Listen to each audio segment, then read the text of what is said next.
Hello, good morning to all of you.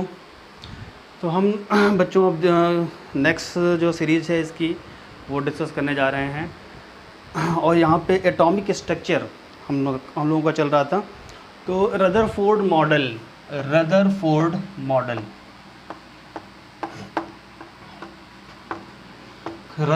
Model ने बताया कि रेडियस ऑफ एटम किस ऑर्डर की होगी, 10⁻⁻8 सेंटीमीटर के ऑर्डर की, और रेडियस ऑफ एटम हो गया 10⁻⁻8 सेंटीमीटर, और radius of nucleus that is 10⁻13 centimetre. तो रदरफोर्ड के हिसाब से जो एटम है, एटम की न्यूक्लियस है, एटम का जो रेडियस है वो किस ऑर्डर का है, 10⁻⁻8 का, और न्यूक्लियस का जो है वो 10⁻13 का है। तो अगर यहाँ से हम वॉल्यूम ऑफ एटम निकालें तो volume of atom is equals to 4/3 pi into radius of atom का होल क्यूब। तो ये हो जाएगा 4/3 पाई, और एटम की रेडियस कितनी है बेटा, 10⁻⁻8 सेंटीमीटर। इसको देखोगे तो 10⁻⁻10 मीटर हो जाएगी ये, और ये हो जाएगी 10⁻⁻15 मीटर। तो एटम की रेडियस कितनी हो गई, 10⁻⁻10 मीटर की। तो यहाँ से 4/3 pi into 10⁻⁻10 to the whole 3। तो यहाँ से आ जाएगा R 4/3 into pi into 10⁻⁻30। This is the volume of atom. This is what, volume of atom. तो किसी एटम का जो वॉल्यूम आएगा वो कितना आएगा, 10⁻⁴/3 इंटू पाई इंटू 10⁻⁻30। ओके, ये आ गया मेरा वॉल्यूम ऑफ एटम। तो यहाँ से हम लोग एक छोटा सा कंक्लूजन लिखेंगे कि just we find the volume of atom is equals to 4/3 pi into 10⁻⁻30। ये आ गया वॉल्यूम ऑफ एटम। और फिर हमें निकालना है, वॉल्यूम ऑफ एटम निकालने के बाद फिर निकालना है मुझे वॉल्यूम ऑफ न्यूक्लियस। तो वॉल्यूम ऑफ एटम निकल गया मेरा। अब बचा है क्या, वॉल्यूम ऑफ न्यूक्लियस।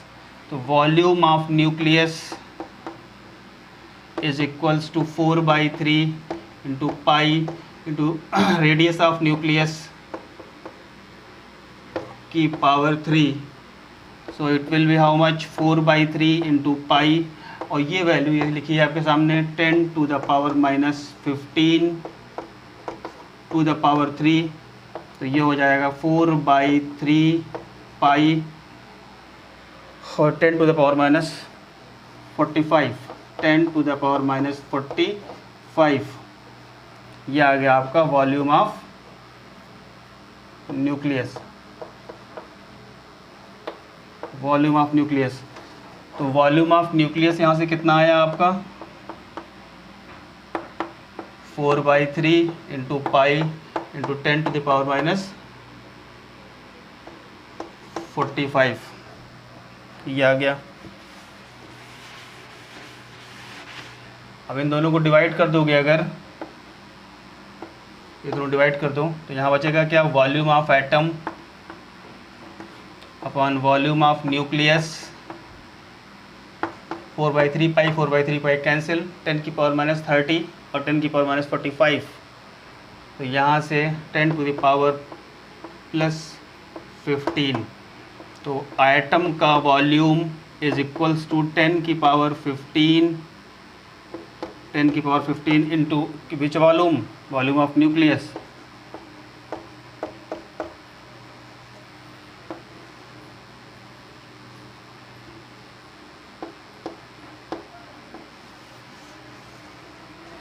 ये आ गया। तो आप देखिए, खुद देख सकते हैं आप कि एटम का वॉल्यूम न्यूक्लियस के वॉल्यूम से कितना बड़ा है। जो एटम का वॉल्यूम है वो न्यूक्लियस के वॉल्यूम का 10⁻15 टाइम्स होता है। इतना बढ़ाओगे न्यूक्लियस का वॉल्यूम तो जा कर के एटम के वॉल्यूम को टच कर पाओगे।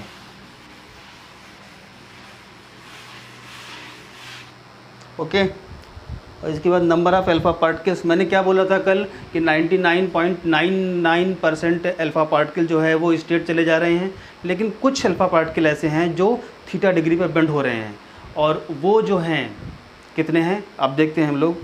Number of alpha particles scattered at an angle theta, number of alpha particle, number of alpha particle scattered at angle theta,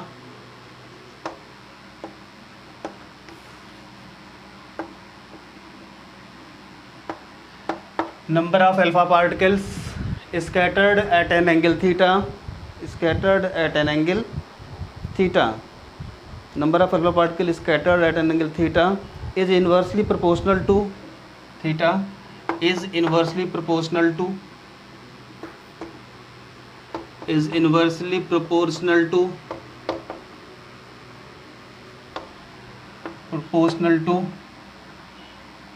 theta by 2 to the power, is inversely proportional to theta by 2 to the power 4, theta by 2 to the power 4 means number of alpha particle scattered at an angle theta, जो number of alpha particle हैं theta degree पे scattered हुए हैं वो depend करते हैं 1/sin theta by 2 to the power 4. This is the number of alpha particle. इतने alpha particles के नंबर हैं. Numbers of alpha particle scattered at an angle theta is directly proportional to 1/sin theta by 2 to the power 4. Okay ये हैं, और theta जो है क्या है, angle of deviation.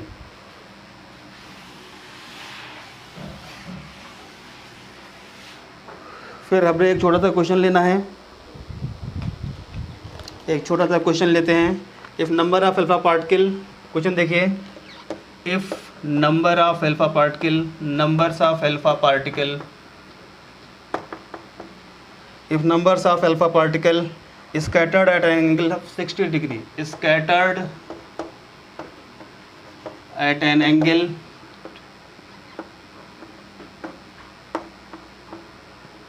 scattered at an angle 60 degree or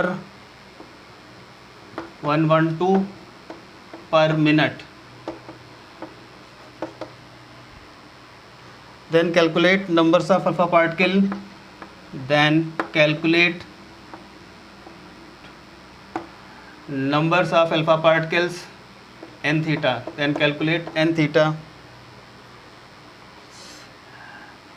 at an angle of theta is equal to 90 degree, theta is equals to 90 degree। तो देखो यहाँ पे बहुत ही इजी क्वेश्चन है, इसको हम लोग कर लें पहले। हाँ क्वेश्चन मैंने देख लिया बेटा। अब हम अपना फार्मूला यूज़ करेंगे, numbers of particle, numbers of alpha particle at an angle theta 1 is directly proportional 1/sin theta 1/4/2 है, sorry by 2 to the power 4। Okay तो यहाँ से देखें आप, नंबर्स ऑफ अल्फा पार्टिकल्स, यहाँ आप थीटा ही लिखते हैं, हम पहले थीटा ही लिख देते हैं, ठीक। तो numbers of alpha particle scattered at an angle 60 degree, 60 degree पे जो एंगल स्कैटर्ड हो रहा है, देखिए पहले 60 डिग्री पे जो जा रहे हैं वो 112 पर मिनट है, तो 112 पर minute 1/sin theta by 2, theta कितना है 60, 60/2 30, और sin 30 की value sin 30 to the power 4, और फिर बोल रहा है कितने angle of theta particles, alpha particles होंगे जो कि 90 डिग्री पे जाएंगे, तो n theta 1/sin 60/2 to the power 4, तो ये आ गया 1/sin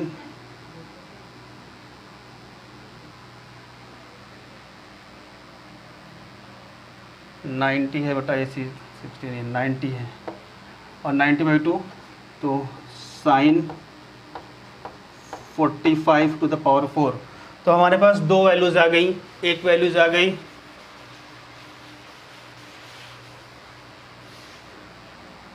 एक वैल्यू ये आ गई 112 इज इक्वल्स टू के 1/sin 30 की power sin 30 is what sin 30 1/2 to the power 4, और दूसरा एन थीटा निकालना है इज इक्वल्स टू के 1/sin45, that is 1/√2 to the power 4, ये निकालना है। तो 1/2 1/2 1/2 1/2 4 बार करिए तो ये आ जाएगा 16 इंटू के, और ये आ जाएगा 1/√2 1/√2 1/2 1/4, तो ये आ जाएगा 4K। इसको डिवाइड कर दीजिए।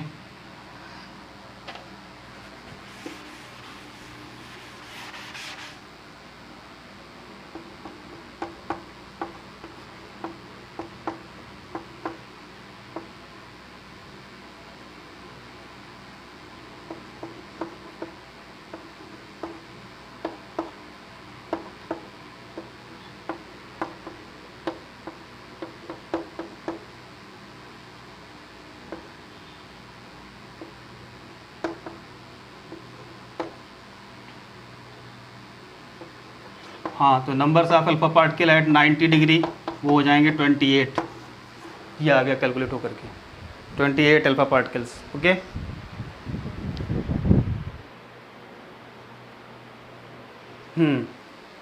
तो यहाँ पर हम लोगों ने ये डिस्कस कर लिया कि अगर रदरफोर्ड एटॉमिक मॉडल की बात करेंगे तो वहाँ पे वॉल्यूम ऑफ एटम बताया गया, वॉल्यूम ऑफ न्यूक्लियस बताया गया, वॉल्यूम ऑफ एटम कितना बड़ा है वॉल्यूम ऑफ न्यूक्लियस से ये बताया गया, ये सारे इंपॉर्टेंट कैलकुलेशन किए गए।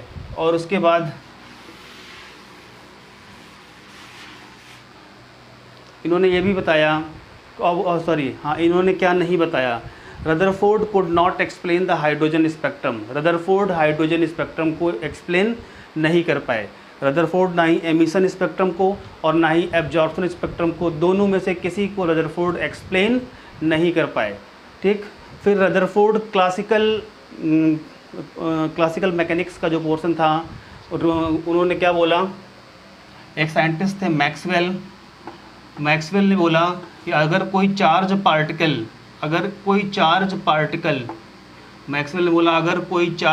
पार्टिकल किसी दूसरे चार्ज पार्टिकल पे मूव हो रहा है तो वो चार्ज पार्टिकल लगातार एनर्जी रिलीज करेगा और उसका जो पाथ है वो शॉर्ट हो जाएगा। यानी अगर हम बोलें आपसे तो Maxwell classical theory of electromagnetism, Maxwell classical theory को रदरफोर्ड एक्सप्लेन नहीं कर पाए थे।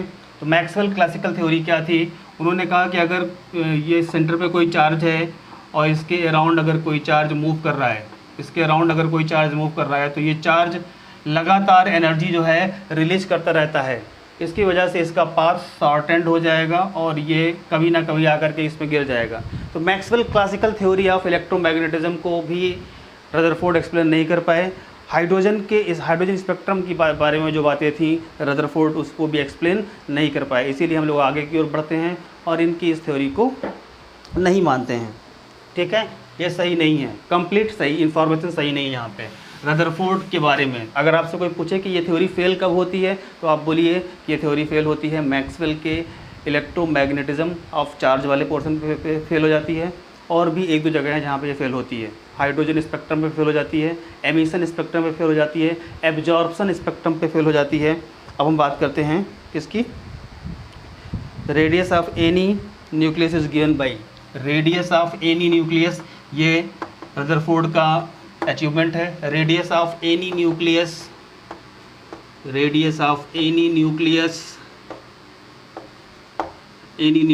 Is given by, radius of any nucleus is given by r is equals to r naught into a to the power 1/3. This is the radius of any nucleus is what r is equal to r naught a to the power 1/3. r naught is what radius of nucleus, r naught is a constant, r naught की जो value है वो constant है 4/3 into 10 to the power minus 13 centimetre, 4/3 into 10 to the power minus 13 centimetre. This is the centimetre. ये है are not की value जो कि एक कांस्टेंट है आर नाट की वैल्यू जो कि एक कांस्टेंट है, आर नाट जो कि एक कांस्टेंट है, उसकी वैल्यू कितनी आती है 4/3 pi, 4/3 10 to the power -13 centimetre. Okay, और ए की वैल्यू जो है वो क्या है यहाँ पे, मास नंबर। ए की वैल्यू क्या है यहाँ पे, मास नंबर। अगर ए की बात करेंगे आप तो ए यहाँ पे मास नंबर है, ए यहाँ पे मास नंबर है। ओके, और आर क्या है यहाँ पे, आर है radius of any nucleus, R is the radius of nucleus. R की जो बातें करोगे वो रेडियस ऑफ न्यूक्लियस के साथ करो। R is the radius of nucleus, M is a mass number and this is constant 4/3 10 to the power -13 centimetre. This is the radius constant. तो अब हम लोग बात करने जा रहे हैं, एक छोटा सा क्वेश्चन है हमारे पास, calculate the radius of nucleus of aluminium. Calculate, question है calculate the radius of aluminium of, calculate the radius of aluminium. Aluminium के रेडियस, एल्यूमिनियम का जो आयन है, एल्यूमिनियम का जो एटम है उसकी रेडियस कैलकुलेट करनी हो तो कैसे करेंगे। सबसे पहले तो हम बात करते हैं एल्यूमिनियम 27, यानी एल्यूमिनियम के लिए मास नंबर कितना आ गया आपका 27।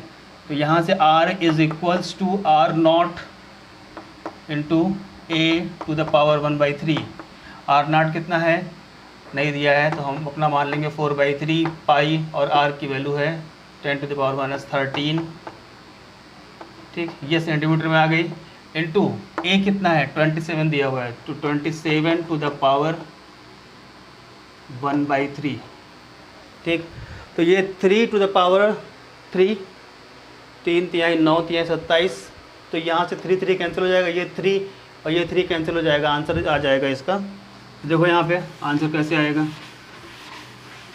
डायरेक्टली आंसर कैसे आएगा यहाँ पे देखें। तो फिर यहाँ से R निकाला 4/3 pi 10 to the power -13 into 3 to the power 3, ये कैंसिल हो गया, 3 बचा, इस 3 से ये 3 कैंसिल हो गया, तो 4 pi into 10 to the power -13 centimetre, ये आ गई radius of aluminium. This is the radius of aluminium. ठीक है,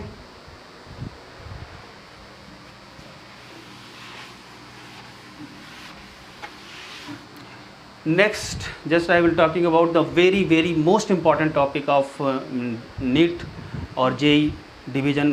ठीक है, कि जो बच्चे इस मेरे वीडियो को देख रहे हैं वो बच्चे इस टॉपिक को ज़रूर पढ़ें। The distance of closest approach, the distance of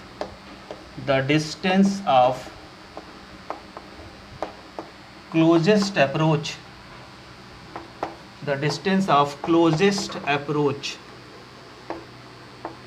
the distance of closest approach, ये है हमारा लाइन ऑफ इनफाइनाइट है, ये है लाइन ऑफ इनफाइनाइट। यहाँ से किसी चार्ज पार्टिकल को पकड़ा, चार्ज पार्टिकल को, और ये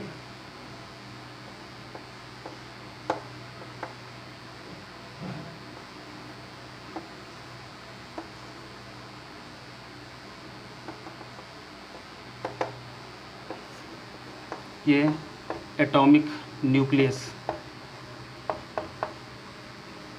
यहाँ से ये चार्ज पार्टिकल चल के आ रहा है, इसके ऊपर वो चार्ज पॉजिटिव है, ये चल के आ रहा है ऐसे ऐसे ऐसे ऐसे आया, और जैसे ही वो इस फील्ड में आना शुरू होगा वैसे ही इसके पॉजिटिव को क्या करेंगे, रिपल करना शुरू कर देंगे।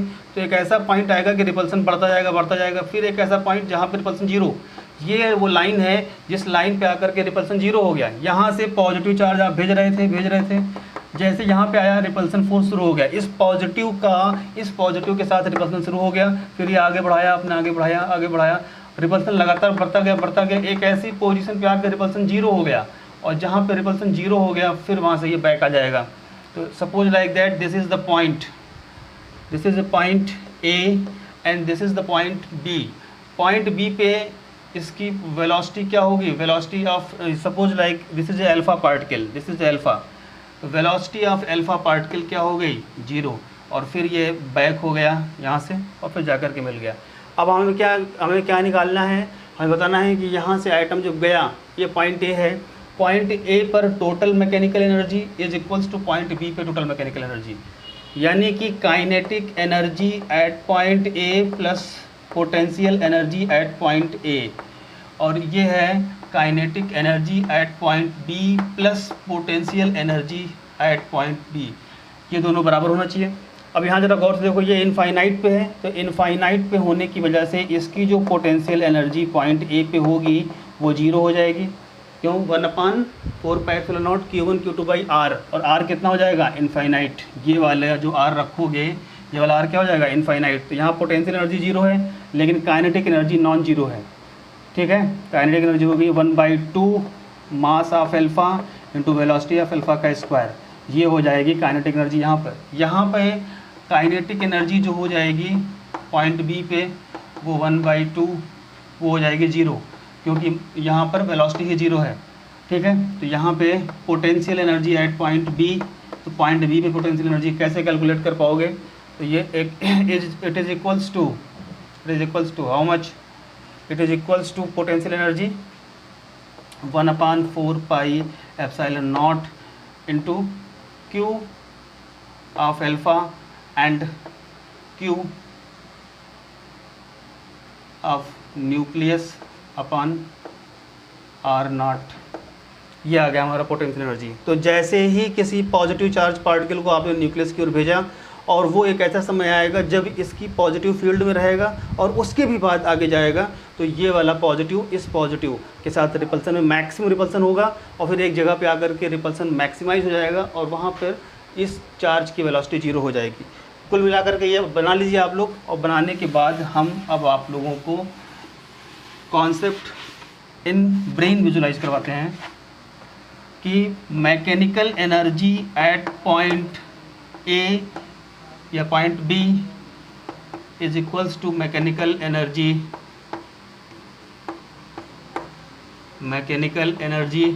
Eight point B. बी पे ए पे क्या है? ए पे हमारा पोटेंशियल एनर्जी जो है, potential energy at point A plus kinetic energy at point A is equals to mechanical energy at point B plus mechanical energy नहीं होगा, काइनेटिक एनर्जी होगा at point B. Potential energy at point O zero plus kinetic energy 1/2 m alpha into V alpha का square, it is equals to mechanical energy at point B. Mechanical energy at point B again it is what? Mechanical energy मैंने बोला है point B पे, और इसको लिख भी दिया है, this is potential energy, sorry बेटा, potential energy at point B plus kinetic energy. तो पॉइंट बी पे पोटेंशियल एनर्जी इसकी निकाल रहे हैं, और क्या निकाल रहे हैं? काइनेटिक एनर्जी पॉइंट बी पे। एक मिनट, तो पॉइंट बी पे अगर हम निकालेंगे पॉइंट बी पे पोटेंशियल एनर्जी, तो यहाँ ज़रा गौर से देखें, ये वाला डिस्टेंस बहुत ही कम है, तो ये नेगेटिव में होगी, तो ये जीरो हो जाएगी, प्लस